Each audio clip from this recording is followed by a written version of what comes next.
What's going on, everyone? Welcome to another episode of the EPM Show. This is all things enterprise performance management, and we are here to give you an unfair career advantage. We welcome Stephen Barry to the show today. He is the Director of Delivery at Cervello. They're a top Anaplan partner, and he's been in the Anaplan ecosystem for over a decade. And he has a very clear, very tangible passion for helping EPM professionals advance their career. He shares some incredible insights around failing upwards in your career. And he's honest about how he evaluates situations in his career. He'll reflect on those. That I think is super valuable for the audience. And some of the key things that I walked away from this episode learning and thinking a little bit more critically about were just the importance of authenticity and self-awareness when it comes to maximizing your career potential, and why saying no is oftentimes a pathway to success. A lot of times we get caught up in being a yes man, and that doesn't always lead us to career growth, and it doesn't lead us to our goals. He also talks a lot about how to define success and how to define failure based on your personal core values, and why respectfully disagreeing with leadership can be a career accelerator. And we talk about how to do that the right way. The last thing we also talked about was how to take smart career risks. Stephen shares a lot about how he evaluates risk and what he looks at, and it ties back into his definition of success and his definition of failure. I think you're going to get a ton of value out of this episode, and I hope you enjoy it. Stephen, how you doing? Doing awesome, Chad. Glad to be here. Well, man, we'll jump right in. Give me your career flyover in 60 seconds or less. All right. So I'm going to take my sweet time with this because this entire episode is going to help answer this question. What I will say is that I have been in Anaplan now for well over a decade. So some friends jokingly call me the Anaplan baby boomer because at this point I've been there longer than just about anybody. So a lot of time spent within that field, a lot of time making some silly decisions that kept me from probably being further along than I am now, but yet at the same time made me who I am today. And so excited to talk about those and go into more detail. I love this, and I'm excited for our topic today. But before we dive in, I have one more fun question so the audience can get to know you a little bit better. Tell me, what is your favorite movie and why? Okay, this has actually changed recently. So I'm going to name two. I know it's cheating, but I think it's relevant. So up until like the last 2 months, my favorite movie for over a decade now is called Ponyo on the Cliff by the Sea. It's a Hayao Miyazaki movie. He's the guy that did Spirited Away, Howl's Moving Castle, a lot of those famous animated movies. And what I love about that one is that it's just a very sweet, feel good movie about coming of age. So it's a wholesome movie. You can watch it with the whole family, and yet it's just beautifully drawn. Great story. It kind of checks all the boxes for me for just a nice, relaxing, happy movie. Now, that changed whenever Across the Spider-Verse came out. So I am a huge comic book fan. Miles Morales is actually my favorite superhero. Even before the movies, I've just always liked him from the comics. I feel like the whole Spider-Verse series to this point has just been absolutely incredible. And I still months later am like, whenever I think about it, the hair stands up on my arms about how great that movie was from top to bottom. It's kind of cool too, because it's like the second of three, usually in trilogies, like the second one is kind of where it dips a little bit. And I just feel like this movie was by far the best thing I've ever seen in my life. So I don't see this one being top for a long time. I can see, I didn't know this. We pick these questions at random, folks, but I can tell that you clearly are a movie buff and you have passion for it beyond just general Hollywood. So that's amazing. I'm actually not familiar with, did you call it the Spider-Verse? So give me kind of the overview of that.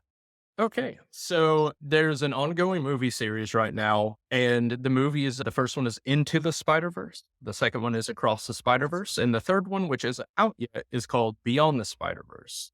Without giving too much away, it takes like a lot of alternate universes where you have your friendly neighborhood Spider-Man, and there's one guy in particular where things just really go off the rails in his universe. And so It's the story about him and the life he leads, everything with his family, from being a superhero day to day, and then how it impacts the other like universes and whatnot. It honestly, it gets crazy and out of control. I don't want to give too much away, but it's like an absurd concept that somehow is pulled off perfectly.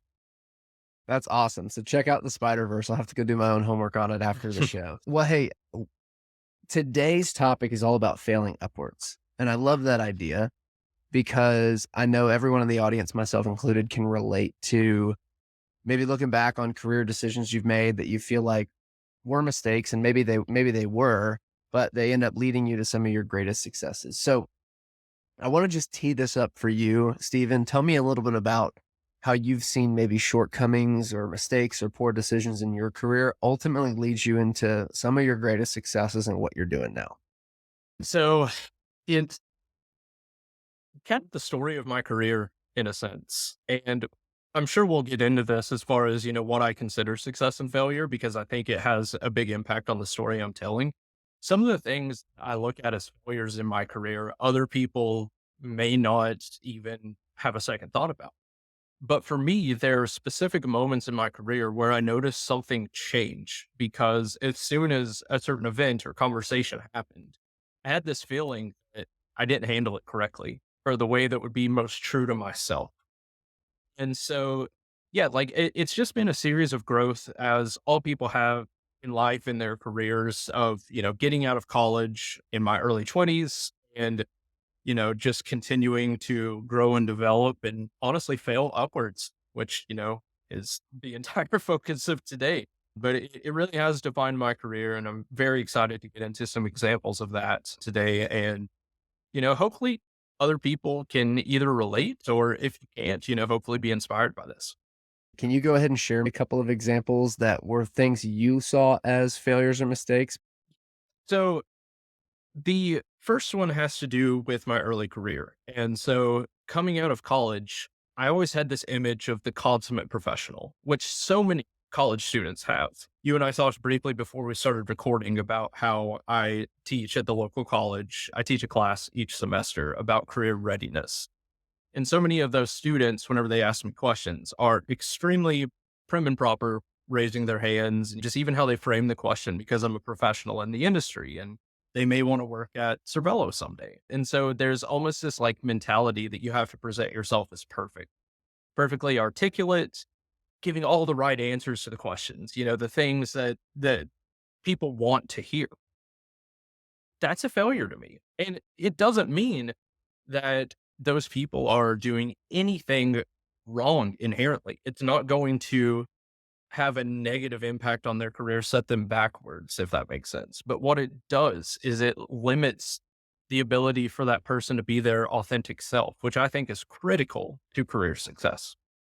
In my case, very much so was that way coming out of school. I was a yes man, just wanted to make sure that I checked all of the boxes that people were looking for, but also taking on additional work just anytime someone needed to do something. I would always be the person that said, I can do that because I wanted to impress people with how much I could do. Once again, I wanted to be that just confident, consummate professional. I wanted to be the ideal employee.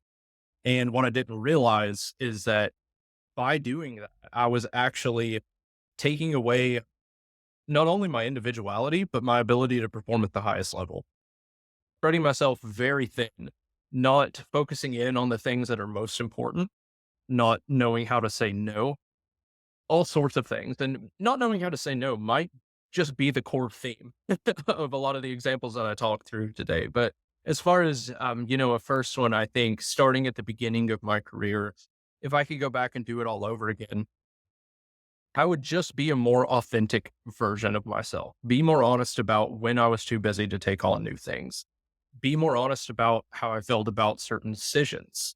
Not just trying to tell people what they want to hear, but perhaps things that people may need to hear. That is so good. As I was listening to you, the word connect kept coming to my mind. And I think that when we believe we need to put on an image that someone else wants to see, we actually really significantly hinder our ability to connect with that individual. Because to your point, the best foot that you can put forward and what the market needs the most is who you actually are, right? And so not being afraid to just be honest about that. I think part of the journey early on in your career is even learning that, is figuring that out. But as you figure it out, continuing to put yourself out there more authentically, more and more every day, and not being afraid to talk about what you like and what you don't like. And then your point around saying no, I understand the temptation early in your career to just say to everything. And there's a part of that that's probably well and good because you'll create some diverse experiences for yourself and you'll be able to figure out more of what you like and what you don't like, but within reason. Because I mean, every business book I read, every successful entrepreneur or leader I talk to, the reality is that they all say no way more than they say yes. And the reason is because they've come to understand that it's not about doing a lot of things poorly or average, but it's about doing a few things really, really, really well and identifying that 80-20 principle, right? 80% of your results come from 20% of your work. 80% of your opportunities come from 20% of the people in your network. So our job is to identify the 20% and lean in to it more and more every day. And we've got to always be evaluating that. Yeah, you said so many things there that I want to hit on, Chad, but I'll start with the first point you made around connecting. And I think that plays into my second early career failure is I was so focused on checking the boxes. It wasn't that I was being mean or rude to colleagues by any means, but I was very me focused. I was trying to make myself stand out amongst my peers. And what I've learned, the more that I've worked, whether it be in consulting or in industry, the same thing has applied in every case. And that's have a team first mentality or external focus has helped me exponentially more than trying to make myself look good in any capacity. So much of that time trying to check all of those boxes, trying to do all of those things. What that showed is that I could do quite a few things at a pretty good level. And so I could be someone that if there were small tasks that needed to be passed along, Steven can take care of that. He can knock it out pretty quickly. We can get this done. I wasn't really looked at as a thought leader, just someone that as an individual contributor could, do quite a bit of things.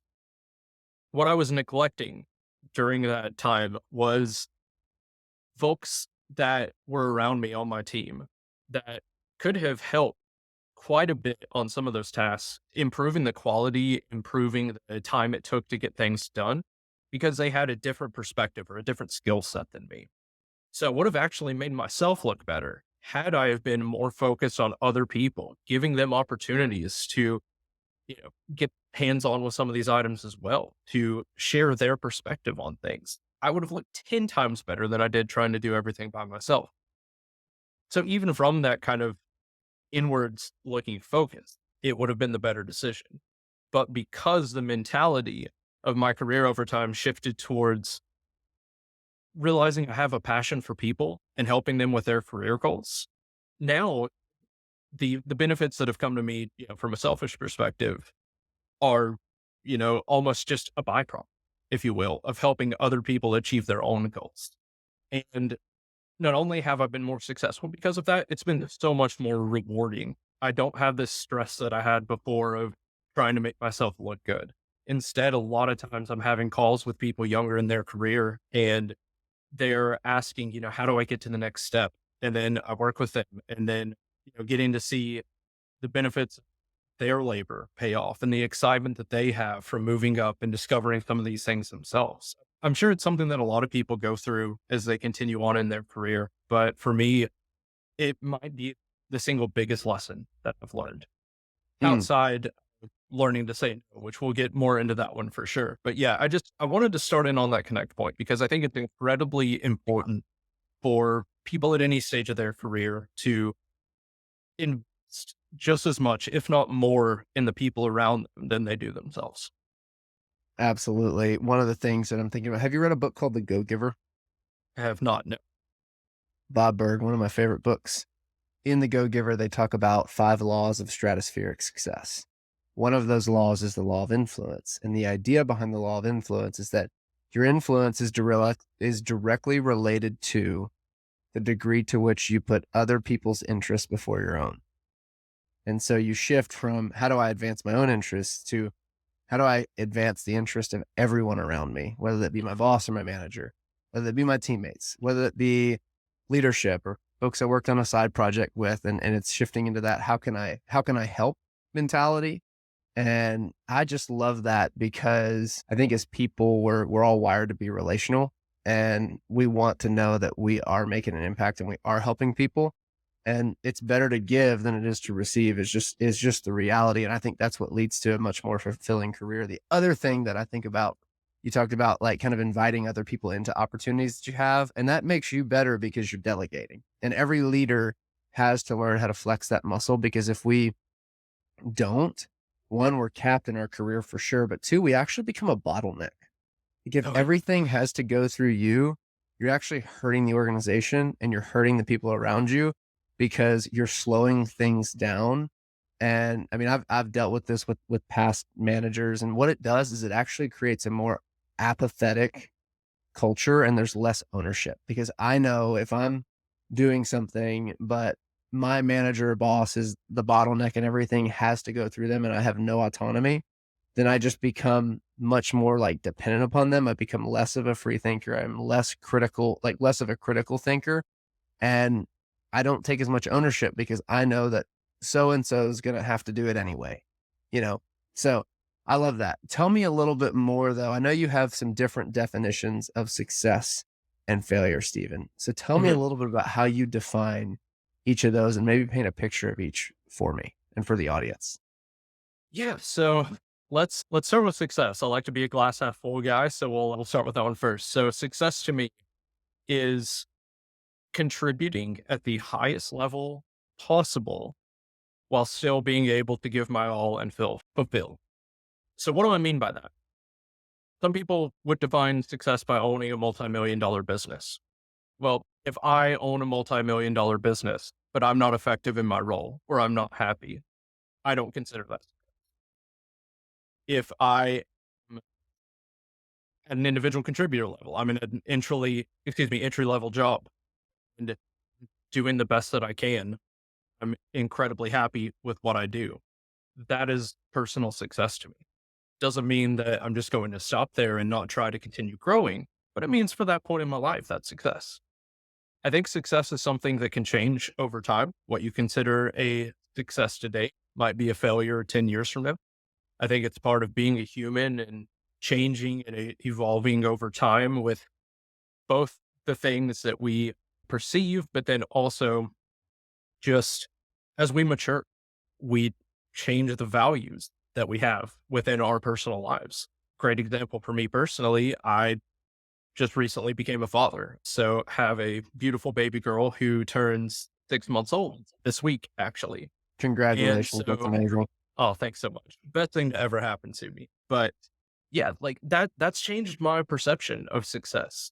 It used to be more driven about just honestly money in a lot of ways and status. Just how far can I make it? How much can I make? How can I continue to contribute? And you know, where is the bar? Whenever I reach it, and that where does it cap off? That's kind of changed a little bit since having my daughter. It's not that I don't still want those things. It's just more so now, how do I balance spending time with her, being there for all of those important moments of her life with having career success? It may mean that I don't reach the same pay, the same level that I might have before I had a daughter. But to me, it's going to be a greater success if I'm able to contribute at a high level, be happy, and be able to spend time with her. So that would be success for me. Failure is going to be either not doing what I'm capable of, or, and perhaps it's a combination of the two, but ultimately not representing my personal values in the decisions that I make. Failure isn't not knowing how to do something. I can always learn how to do something. I can have someone teach me some things, put in time, get better at it over time. That's not a failure. I'm going to use an example here of a failure. It's funny because I consider this the biggest failure in my career to this point, and other people will probably listen to this and it may not have any impact on them whatsoever, but I still think about this often. Once I started to find my voice in my career and learned how to speak up and share my true thoughts, I remember I was working on a project and we had a contract with an external company that we were bringing in. And I had found out through my manager that, hey, for this project, we're going to be outsourcing all this work for X amount of dollars. The project's going to go for, say, like a year. And, this is just kind of what it's going to look like. And I remember this was the first day of my career to that point where I spoke up and just expressed disappointment in a way because I thought it was the wrong decision. I was looking at it and saying, had we have kept this internal, we could get this done in 3 to 4 months for a fraction of the cost and probably have a higher quality product at the end of the day. My manager actually agreed with me, which was cool. So there was kind of a success there, right? The failure came immediately after. I was in a one-on-one meeting with our CIO who happened to have the contract sitting on his desk. And he said, I just read over this and I'm ready to sign it. Have you had the chance to look at it? And I said, yes, I had. He said, what did you think about it? And boom, the C-suite pressure hit me hard. I said, look good. And to this day, I wish so badly at that time I would have said, honestly, if I were you, I wouldn't sign it. And here's why. And that would have been a really bold move. I was still kind of just an entry to intermediate level contributor at that point. Talking to someone in a C-suite, it probably would have been perceived poorly. But to me, that's my greatest failure because I'd finally found my voice and just had this wonderful high of expressing how I felt about something genuinely and not just being a yes man, and immediately followed it up by being a yes man. Because of that, I did myself a disservice. I wasn't contributing at the highest level. I wasn't staying true to my personal values. And that's something that'll probably bother me the rest of my career, but also has been one of the biggest learning opportunities I've had. So it's definitely has pros and cons, right? Wow. Yeah, absolutely. You know, I'm reminded that success builds. Hmm. One of the things you said earlier was that what you might consider a success today, 10 years from now, you view as a failure. And the essence of both, I think your definition of success and your definition of failure is this mindset shift from external metrics to internal metrics. Like, and when I say internal, I mean inside of myself. My Hmm. definition of success is, am I performing at the highest level that I know I'm capable of? Right. Not what my manager says is good, not what the company determines is excellent. And based on my bonus, but am I capitalizing on my gifts, my skills, and my opportunities to their fullest potential? And usually we always find that, we can do more, which is a two-edged sword, right? You always have to carry that based on, to your point, your values. And so I love that your definition of failure goes back to living out the values that you hold to be true. And to your point around the CIO example and how you found your voice talking to your manager, but then your CIO gives you that same opportunity, and you know you didn't step up to the plate maybe the way you wanted to. One of the things I've realized, the more that we work with C-suite leaders on helping them hire, most of them just desire honesty Yes. in a way where don't don't cut anybody's legs out underneath them in a big meeting. Nobody wants that. I don't care what level you're at. But when you are given the opportunity to share feedback honestly, that's one of the best ways to stand out, is to have the courage to disagree and tell them why. And it might not change their decision at the end of the day, but I think actually that produces a lot more respect. Now, before we move on from this, I want to stay on failure for a second. Sometimes failure comes when we take risks in our career and things don't work out. So, Stephen, when you are evaluating whether or not to take a risk, which could be a promotion or a project that maybe you're not as familiar with, that's going to test certain skills that you have, how do you evaluate taking smart risks in your career? The honest answer is obsessively. I often will think about a decision almost exclusively if it's something that's going to be risky for days. I plan, at least when I'm able to, far in advance on these types of decisions. For me, ultimately, I'm someone that always wants to take the risk because what I don't want to do is get another 10 years down the road and be having a similar conversation like this one here, where I'm naming off more failures that I've had in the last 10 years because I didn't take the opportunity to take a risk. To me, it's not a failure. The risk doesn't pay off. I'm proud of myself for taking it, but I don't just jump into them blindly. The reason why I say I'm very obsessive about it, I try to look at all different angles about the risk. I'll use the promotion example, having those tough discussions about your own career.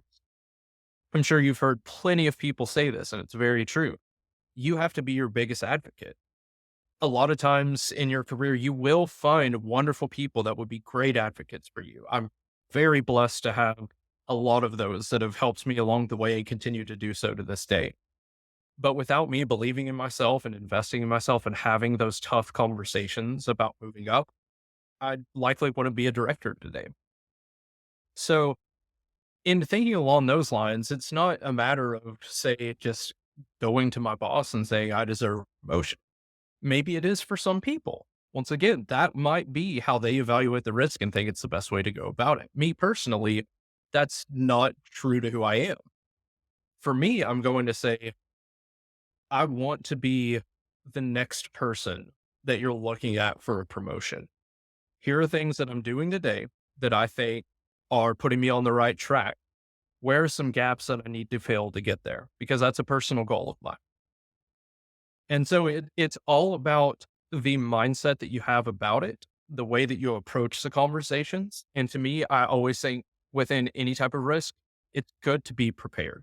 It's good to come in with a perspective already, not just say, I want this, but say, I want this. Here's why I think I'm ready, or at least close to ready. What are some gaps here? And I think that extends outside of promotions as well. Other risky conversations that you have, making a move between companies.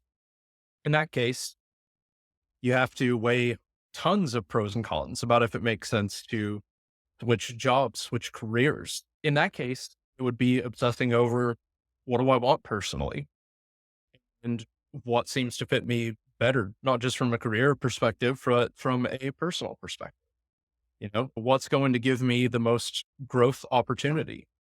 Where am I going to be happiest? There's so many different questions like that that I'll ask myself. And so I think even though the questions may change a little bit with each risky decision, the process is always the same for me. And it's just evaluating all angles I can think of before making the decision.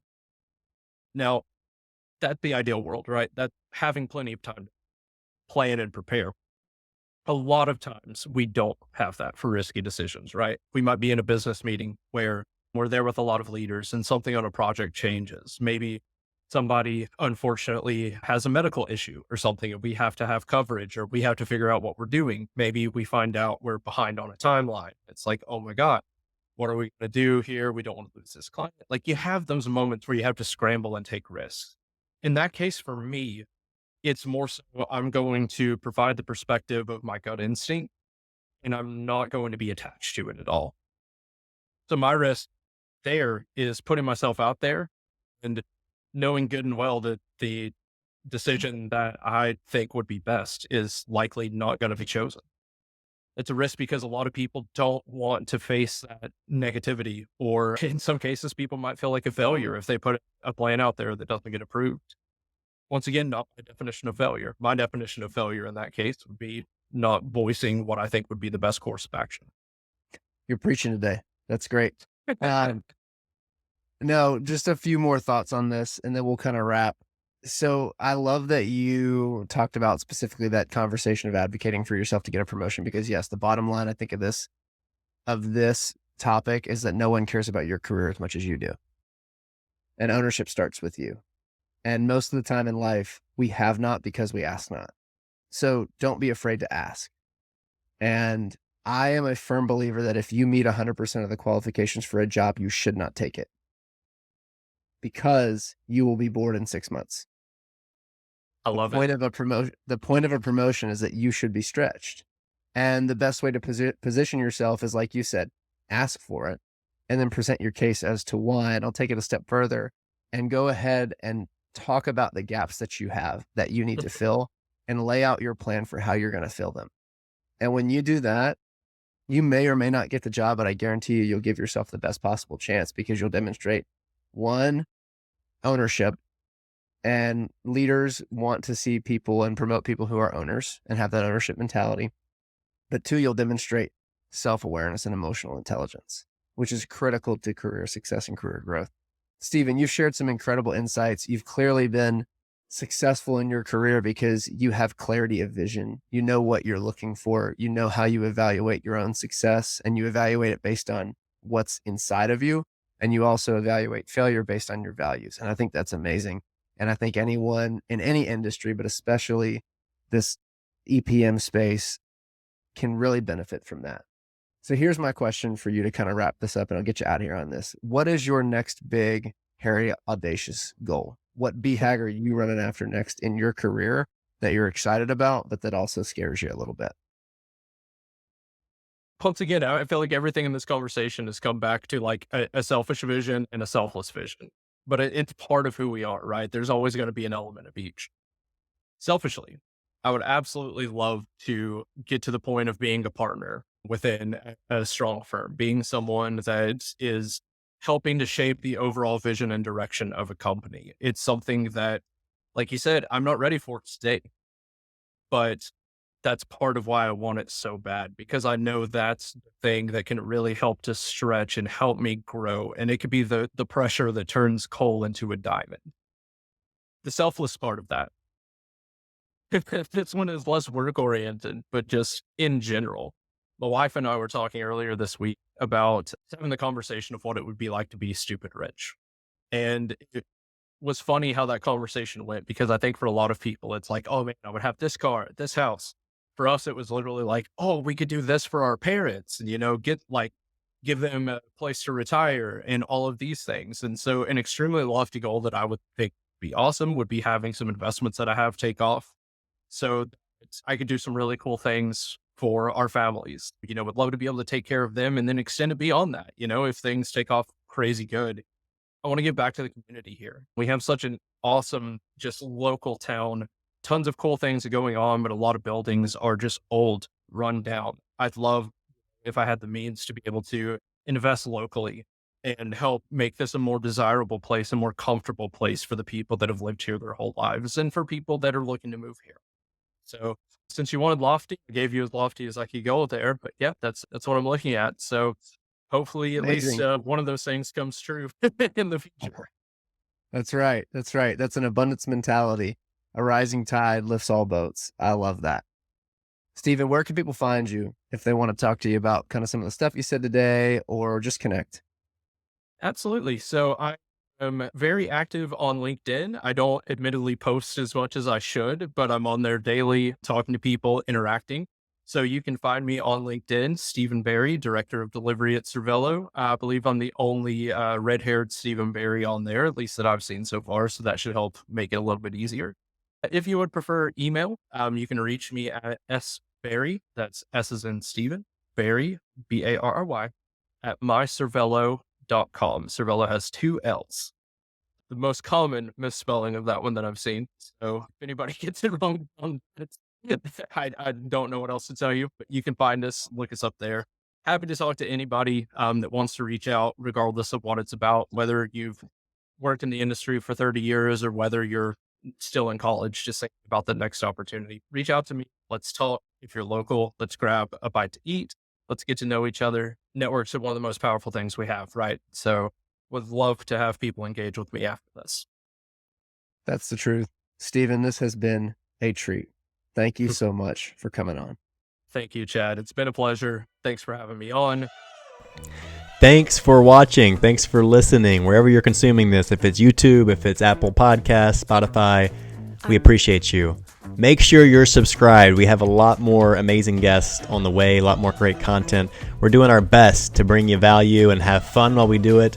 And we really want this to be a career advantage listening to this show, and we want you to enjoy it. So it means a lot. Make sure you're subscribed for what's to come. And also, if you're up for it, it would mean a lot if you leave us a like, a comment, a rating, a review, whatever platform you're on. That really helps, and it gets us fired up when we see those. So I appreciate you guys. Find us on LinkedIn. I'm Blake Bozarth, my co-host Chad Pyke with a Y. Would love to connect with you there. Have an awesome day. See you next time. Peace.